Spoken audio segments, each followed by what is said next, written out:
life journey. Please welcome Roger Fernandes.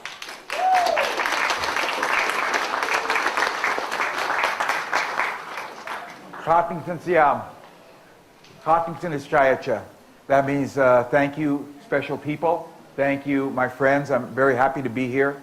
I am a Native American artist and storyteller. I belong to a Native tribe in the United States, state of Washington, not far from Seattle, Washington. It's called the Lower Elwha Clallam tribe. But like a lot of Native names, that's a mispronunciation by the English speakers. My tribe's name is Nuxkleam, and Nuxkleim means strong people. I look pretty strong, right? Yeah. All right, you better say that. Okay, good. All right. And I have an Indian name. I have my name Roger Fernandes on my driver's license, but for many of the Native things we do, my Indian name is Kawasa. And Kawasa has a meaning. It means big tree standing among the people. And I look like a big tree, right? You better say that. Okay, I did. All right. So that name gives me responsibility. And so I'm happy to have that name because it makes me responsible for certain things. Like a tree that grows strong and straight, I have to be straight in my life, all right? I have to be truthful, I have to be all those kind of things. It always reminds me. So that name was given to me. It's an ancestor name. I'm a storyteller. I started out as an artist, and I was born and raised, well, let me get it all right. I was born and raised in the city, all right? I don't know how many of you might have been born and raised in the city, but it is very, very different than living in a village, living in a small community. Everything's cut up into concrete roads, and everything's concrete and metal and glass. There's a lot of noise, a lot of activity, a lot of people that don't know each other. And so it's a very, very different lifestyle. I had to go back and learn all the things I'm going to share with you. I had to go back and learn. And I had many teachers that were so generous and kind and loving in sharing the knowledge they have. Just like here, among all your people, among all your villages and your communities, you have loving and kind elders who will share these things with you. So again, going back and learning these things was important to me. And from what I can see, when I saw that performance by the young people this morning, I was so moved by that, because the Native American young people in our communities would probably tell almost the exact same story of how all these things plague our communities. Violence and drugs, abuse, all these terrible things are there. Not that I feel good that I saw that, but I feel that I'm connected with you in that way. Our people are struggling. Our people are struggling to live in the world today. And whenever we struggle, we look for a story to help us understand that struggle. Whenever we look to get out of that struggle, we need to look for a story that will help us get out of that struggle. Whenever we plan and we come together, we need a story that unites us. I'll be talking more about this tomorrow. I'm going to also do another presentation tomorrow, more about the general aspects of storytelling. But today I'm just going to tell you a story. I was asked to talk about the idea of mastery and the idea of knowing something so well you can use it as a tool. It's now become a tool that you have in your possession that you can use. Mastery. And it has other meanings as well, of course. But I'm going to share a story with you that comes from people not far from Seattle. My people are saltwater people. They live along the salt water. They paddle in canoes. They fish. They hunt in the forest. They do all these things that maybe your people do or your ancestors did. As we live in a new world, I really hope that we look back to our ancestors' knowledge and wisdom so we can remember what it means to be a human being and how you live in the world. This modern world is very confusing, and I'm going to talk more about that in other places too. But our children, because of that confusion, sometimes turn to the things we don't want them to do. The stories remind us that is a constant. I'm going to mention one thing right now. I was troubled growing up in the city because I saw all these terrible things happening to our Native people, our Native young people. And I was wondering, how do we explain this? How do we understand it? One of my teachers was a man named Bruce Miller. He was from another tribe called the Tuatha people. And he was a powerful artist and an educator and a singer and a gambler. And he was a playwright. He was many, many things. But he said, as we looked at the struggle of our people right now, he said, our people have gone through this struggle many, many times. This happens to people all the time when they forget the work it takes to maintain a balanced life, to live in balance with each other, to live in balance with the world, to live in balance in your own life. When you forget that, the world collapses very easily. It happens to us human beings many, many times. That was, again, reassuring to me, that this struggle we're going through now, our ancestors have gone through something very similar, and they found ways to address it, to deal with it. And in doing so, they created the stories that explained how this happened, and we can learn from those stories. So the idea of mastery, how do we learn? How do we possess this thing so we can use it as a tool as we go forward in our life? This story comes from the Yakima people who are 100 miles across the mountains over from Seattle to the east. And in their language, the Sahaptin language, I'm going to use one word. Now I'm going to treat you exactly like I treat a group of grade school children, native and non-native, when I tell them this story. First I have to tell you, this story has a bad word in it. All right? It's a bad word, and I have to use it. It's in the story. I apologize to you for using the word, but it's in the story. I have to do it. Usually the children are all excited. A bad word. We get to learn a bad word. All right, good. In school, no less. And so, the word in the Sahaptin language of the Yakima people is I-I-Esh. I-I-Esh. I-I-Esh. Can you say I-I-Esh? I-I-Esh. You just said a bad word. All right. The word I-I-Esh means dumb. It means stupid. And kids always say, that's not a bad word. But we use those words, dumb and stupid. Do we say it to people to make them feel good or to hurt their feelings? We say it to hurt them. So it's not a good word. I don't like to use it, but it's in the story. I will use it. Now you know the word. Then you must follow my cues. I'm going to ask you to help me tell this story. It's called audience participation. It's relatively painless, all right?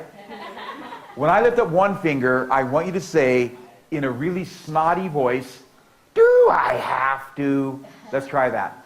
Do I have to? Whoa, this is a snotty group. All right, very good. One finger, do I have to? When I lift up two fingers, I want you to act like you're disgusted and just upset, and you go, like that. Let's try that. All right. Let's try that again. Some of the old people are having trouble with that one. Let's try that again. Act really disgusted. And when I lift up three fingers, I want you to cry. So let's try that. Very good. All right. So now you have it. You're going to help me tell the story. 1, do I have to? 2, and 3, you cry. All right? So here we go. Why am I telling you this story? Well, usually, let me explain this part to you too. I'm going to repeat myself many times in the course of a couple days. That's how storytelling works. You repeat over and over and over because that's how people learn. Yeah. So, when I tell you a story, I'm telling you something I believe will help you, all right? Some of the young people here don't understand this. You young people don't know this, but there was a time when there were no computers, all right? There was a time, I was there were no computers. But before there was computers, there was storytelling. There was a time, a long time ago, there was no television. No television at all. Some of you probably remember that. But before there was television, there was storytelling. There was a time, a long, long, long time ago, there was no writing, no reading, and no books. But before there was writing and reading and books, there was storytelling. So think about it. For most of human history, people told each other stories to teach, to learn, to understand. And we don't do that much anymore. We rely on these new things, computers and television and video and books. We rely on those things. But before them all was storytelling. So each one of you in here is a storyteller. I saw that in the bingo game. Who's a storyteller? You're all storytellers. You're a human being. So I'm trying to tell you something to help you. But you have to figure out, well, why did he tell that story? Because in the old days, if you had a problem in your life, maybe a problem with your partner or your children or your neighbor or your work or whatever it was, you would go sit with the elders in your village, right? You sit with the elders and you tell them your problem. Whatever it is, I got a problem with my children. And then they would say, usually they would say, let me tell you a story. And then they would tell you a story that had nothing to do with your problem. All right? You would talk about a problem with you and your children, and they would tell you about a bear and a squirrel. And so you would say, what's going on here? I asked, and you give me this story? Come on. The elders knew that you had the answer inside you already. You already knew your own answer. You had the answer inside you. What you needed was a way to find your answer. And the story is the way to help you find your answer. The story is not the answer. It is the way to help you find your answer. And no answer is more powerful than the one that you have for yourself. Does that make sense? All right, so I'm going to tell you a story. I better get to it. I'm a storyteller. I've been talking too long. Here we go. Do I have to? 2 and 3, cry. Okay, you got it. You remember. Okay, good. So, a long time ago in a village to the east, there lived a little girl. Now, this little girl did not listen when the grown-ups talked to her. She didn't pay attention. She would always be thinking about something else. So because of that, she would always lose something or break something or mess something up. And the grown-ups would say to her, oh, you're I-I-Esh, you don't know anything. And that little girl, after a while, she started to believe, maybe I'm dumb. Maybe I can't learn anything. Well, when she played with the other children in the village, she didn't listen to the rules. She didn't talk to them very much. She wasn't paying attention. Because of that, she would always mess up the game or come in last or just mess things up, and the kids would finally, oh, you're I-I-Esh, you don't know nothing. So after a while, that little girl believed that she was I-I-Esh. She believed she was dumb. She believed she couldn't learn anything. And because of that, she stopped playing with the other children because they would always make fun of her and put her down and call her I-I-Esh and laugh at her. So she stopped playing with the other children. She would always sit by herself alone and wishing she could play with them, but they would make fun of her, so she didn't. One day she was so sad, she was so lonely, she left the village and she walked out, following the trails up into the hills. And way out in the middle of the woods, she sat down by a big tree and she started to cry. She cried so loud she woke up the tree. It was an old grandma cedar tree. And Grandma Cedar Tree said, little girl, what are you crying for? You woke me up. The little girl said, I'm I-I-Esh, I don't know anything. Everybody laughs at me, makes fun of me. I can't learn. The cedar tree said, little girl, I can teach you something if you want to learn. She said, yes, I want to learn something. What can you teach me? The cedar tree said, I want you to very carefully take off some of my bark and tear it into strips. I want you to very carefully dig up some of my roots and tear them into strips. Can you do that? The little girl said, yes, bark and roots. And so she took off bark and tore it into strips. She dug up roots and tore them into strips. Now she had all these strips of bark and roots. She said, what do I do now? The cedar tree said, come sit by me and I will show you. So the little girl sat down by the tree. And the tree reached its branches down like hands and guided the little girl's hands until she wove a little basket. Now, it was a lopsided, crooked-looking basket. It had a bunch of bark and roots hanging from it. There are big holes everywhere in it. But the little girl said, did I make a good basket? The cedar tree said, the only way you'll know is to take your basket down to the river, dip it in the water, and lift it out. If it holds water, you have made a good basket. The little girl said, do I have to? I don't want to go all the way down the hill. Just look at it. Can't you tell me? Little girl, this is how you will know. This is how you will learn. Take it to the river, see if it holds water. The little girl went. She took her basket all the way down the hill, dipped it in the water, lifted it out. But water poured out of those big holes right away. It was empty.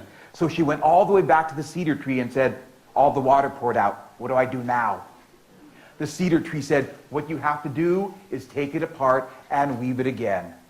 The little girl said, do I have to? I already did that once. I already know how you do that stuff. Little girl, this is how you learn. Take it apart and weave it again. The little girl went. She took the basket apart and wove it again. And this time it didn't look so crooked.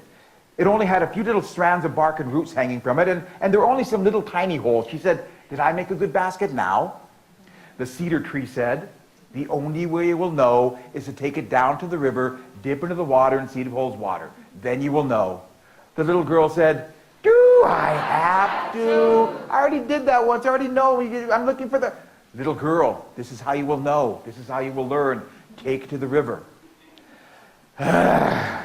She took the basket all the way back down to the river, dipped it in the water, lifted it out. Now it was holding water, but she could see the water was leaking out really slow, so she rushed all the way back to the cedar tree. But by the time she got there, all the water was gone. She said, well, it was holding water, but it leaked out really slow. What do I do now? The cedar tree said, what you have to do is take it apart and weave it again. The little girl said, do I have to? My fingers are sore. I've been weaving baskets all day. Little girl, this is how you learn. Take it apart, weave it again. She took the basket apart and wove it again. And this time, it wasn't crooked at all. This time, there were no strands of bark and roots hanging from it. This time, she couldn't see any holes at all. Did I make a good basket now? The cedar tree said. The only way you will know is to take it down to the river, dip it in the water, see if it holds water. The little girl said, do I have to? I've been going up and down the hill all day. I'm really tired. This is how you learn, little girl. See if it holds water. She took the basket all the way back down the hill, dipped it in the water, lifted it out, and guess what? Guess what? Water. It held water. She took it back to the cedar tree, said, look, look, it's holding water. The cedar tree said, you did it, little girl. It's a wonderful basket. It's a perfect basket. You did it. The little girl was so happy, she poured water around the roots of the tree as a way of saying thank you. And then she was looking at her basket. She was so proud of it. She made it herself out of bark, and she did it over and over, and it held water. And then she realized something. Her basket had no designs on it. There were no designs on her basket. It was naked. She knew she needed designs on her basket, but she didn't know any designs. She couldn't think of any designs because she was I-I-Esh. She didn't know anything. And because of that, she started to cry. The cedar tree said, now what are you crying for, little girl? I need designs in my basket, but I don't know any. I'm I-I-Esh. I don't know anything. The cedar tree said, little girl, it's very simple. What you do is you take your basket high up into the mountains and you walk around. And if you keep your eyes open, a design will give itself to you. The little girl said, do I have to? I don't want to way up in the mountains. Can't you just tell? Little girl, this is how you'll find your designs. The little girl went up into the mountains. She was carrying her basket. This is her basket, all right? She was carrying her basket, looking around for a design. She walked around, keeping her eyes open, or so she thought. But she couldn't see any designs, and no designs were going to give themselves to her because she was so I-I-Esh. And because of that, she started to cry. She cried so loud, she woke up the mountain. And the mountain said, little girl, what are you crying so loud for? You woke me up. The little girl said, I'm looking for a design for my basket, but I can't find any. I'm I-I-Esh. I don't know anything. The mountain said, little girl, look at me. Can you see that I am a design? She said, yeah, you're like a big triangle, kind of. The mountain said, you can use that for the bottom of your basket. So the little girl wove what we call the mountain design. A triangle with steps going up the side on the bottom of her basket. This is the mountain design. And she thanked the mountain. She needed one more design for the top of her basket. So she looked around, walking around, but she couldn't see any designs, and no designs were going to give themselves to her because she was so I-I-Esh. And because of that, she started to cry. She cried so loud, she woke up a rattlesnake. And that snake came slithering from under the rocks and said, little girl, what are you crying for? You woke me up.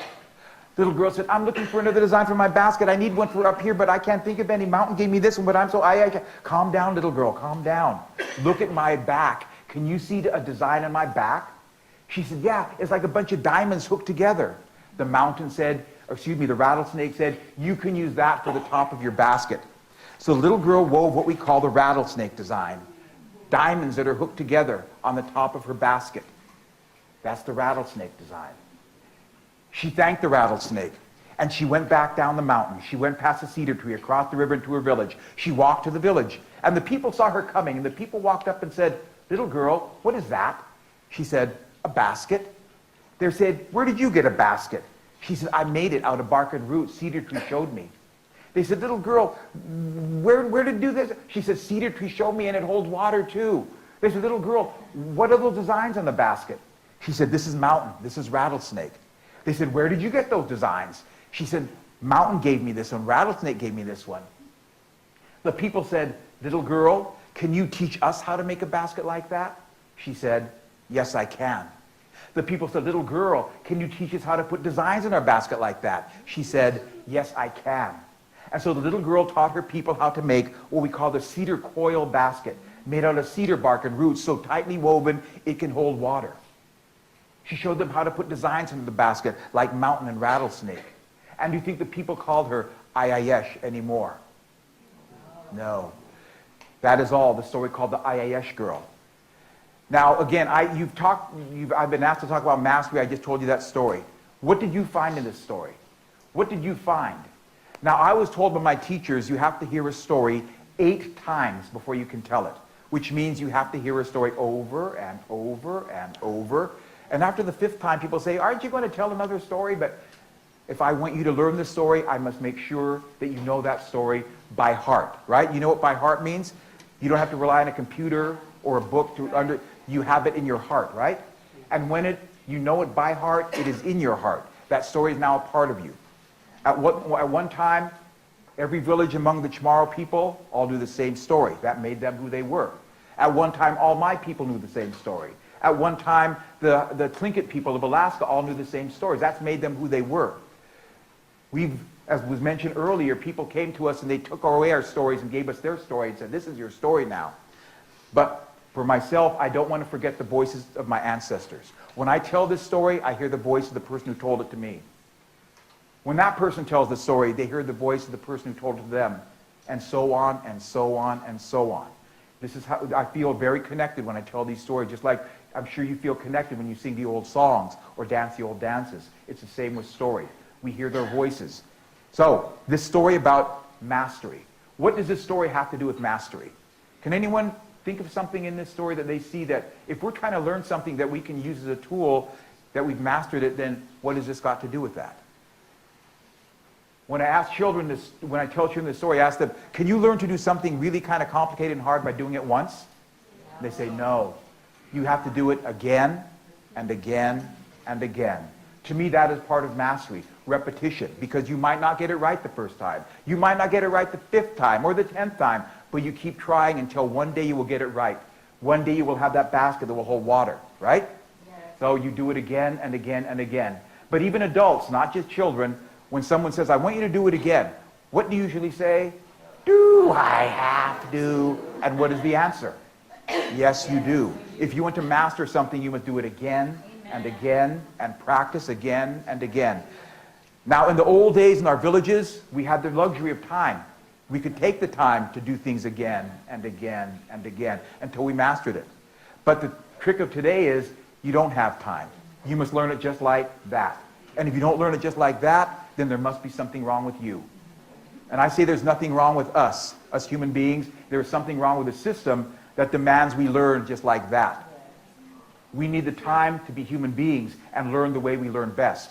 So mastery has to do with repetition. It has to do. Now, in this story, there's something very powerful. Something very powerful happened. How many of you noticed at the end of the story, the little girl was no longer an I-I-Esh little girl who was lost and alone? At the end of the story, she was a teacher of her people, wasn't she? Yeah. She was teaching her people. She went from being a lonely, lost, she believed she was a dumb little girl, to a teacher of her people. She transformed in this story. Think about how that happened within this story. How did that happen?